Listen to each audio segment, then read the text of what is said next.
Hey friends, so this message was prompted by a short article I read a couple of days ago about what is basically chronic underachieving.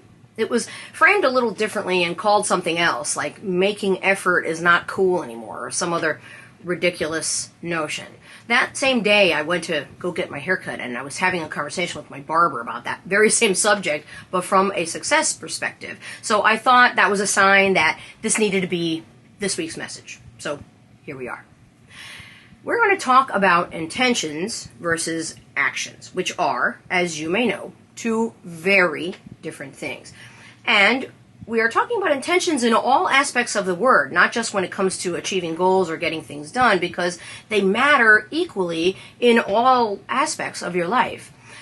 You know, sometimes we will have the intention to do something, whether it be for ourselves or for someone else, and they could be the absolute best intentions ever.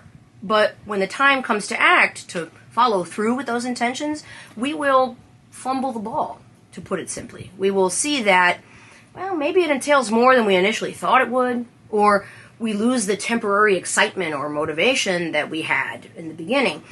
Or we realize that we set those intentions for the wrong reasons, mostly to appease that other person, etc. It's not really what we want to do. So instead of addressing the issue, we just leave those things undone. We leave the words unsaid. We leave the situation in the ether with no resolution. We will walk back those intentions without telling people, and then we leave them, those who are counting on us, upset, disappointed, frustrated, angry, or with the notion that you're unreliable, or worse, that you simply just don't care. Friends, no matter what people's stories tell us or what excuses they give, their actions always reveal their true intentions.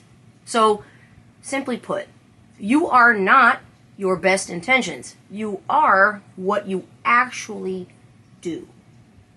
You can intend to be a good friend or partner. You can intend to help people. You can intend to be a reliable coworker. You can also intend to be successful and accomplished and learn lots of things and live up to your potential. You can also intend to tackle the difficult things in your life, like issues with anger or trust issues or the inability to be vulnerable, which is a huge part of having healthy relationships with other people and with yourself too.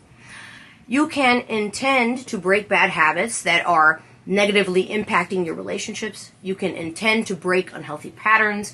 You can intend to work through your trauma and anything else that is holding you back from healing and moving forward in your life in a healthy manner. But if you don't do the actions that are required to make those intentions reality, then it doesn't matter. It's all for naught. You cannot count on intentions. You cannot take them to the bank. You can't do anything with them at all, actually, because they're not tangible items. But you know what is? Action, baby, action. And when we are speaking about intentions, there's something that we must also address here. It is an argument that I hear come up often, especially when it comes to things like language and political correctness. First, let me say this so nobody gets it twisted. Good intentions are valuable. I will never say that they're not. But despite that, they still really do not matter as much as outcomes, and that's just a simple fact. You may not have intended to offend someone. You may have simply been trying to make a joke with something that you said or whatever. But if someone feels slighted by that or by something you did, those intentions don't really matter because they don't change the outcome. And if that person is upset or offended, then those feelings that they have are valid and they have the right to feel them. For an example of what I'm talking about, when it comes to language, a common situation where people get upset about being corrected would be evolutions in the common vernacular on how we refer to people of color, such as the term African American versus black, or homosexual versus gay, or Oriental versus Asian. People don't get offended because they just feel like being offended. It's usually because that language has evolved for a reason. Exclusionary words that have extremely negative connotations tend to do that. Or maybe they're plain just not correct. Terms fall out of favor for a reason too. the point is, there's nothing wrong with any of that, and when someone corrects you, they are not trying to scold you 99% of the time. Just tell you that, hey, we don't say that anymore. And this is perfectly okay, because now you know better, and when you know better, you do better, right? Well, look, without going too far into the weeds here, I think where most people go wrong with this particular kind of intention is that, well, people in generally don't like being told what to do. And when they are trying to go out of their way to do what they thought was the right thing, and it doesn't quite land the way they wanted it to, they typically feel a little bit of embarrassment at first. I mean, they were trying, right? But instead of thinking, okay, let me try to learn from this. Let me not take it so personally and instead see it from that person's perspective so I can understand why they didn't like that or they were upset. But most people will just jump right into the victim-blaming fire instead. I mean, I get that being corrected by an individual person when you already feel like you're being corrected by society at large can feel like a personal attack, but y'all, it's really not. Once again, 99% of the time.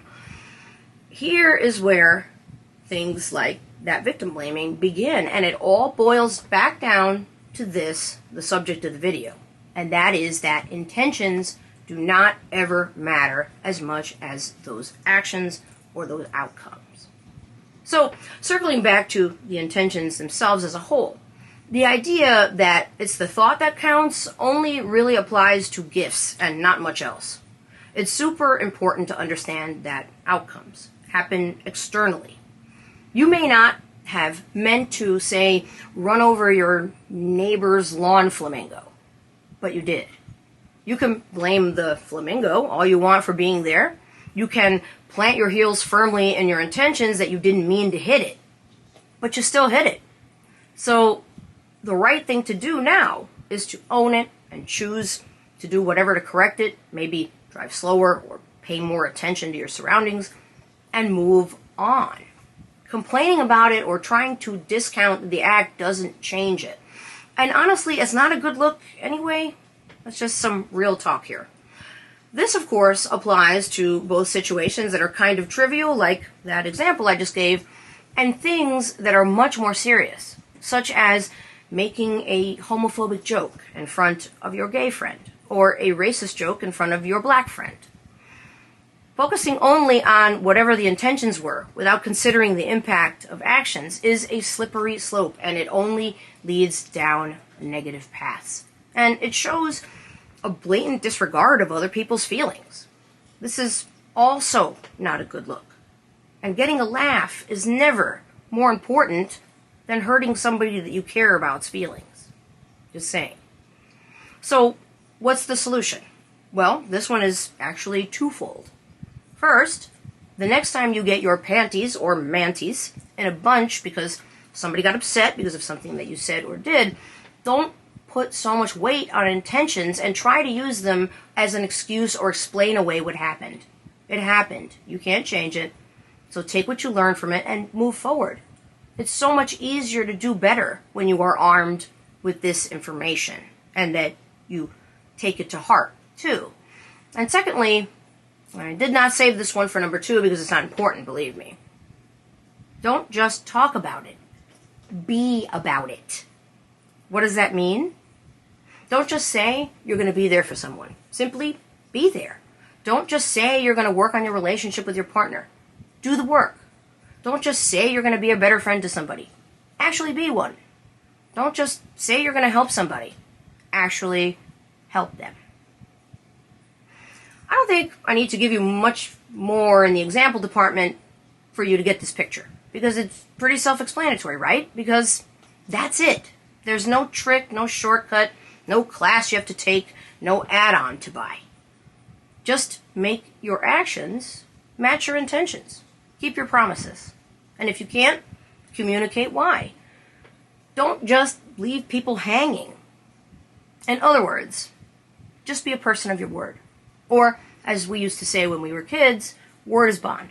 Hell, I still say that all the time because it's a self-explanatory statement. Sometimes this can sound like a challenge or difficult, and to be honest, sometimes it is.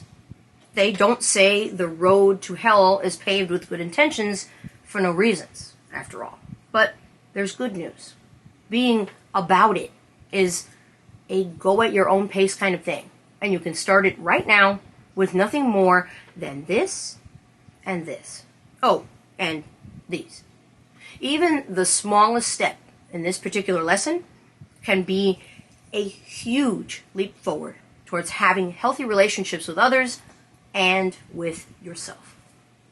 That's all I've got for you this week. I'll be back next week with another priority message. Until then, take good care of yourselves. Bye.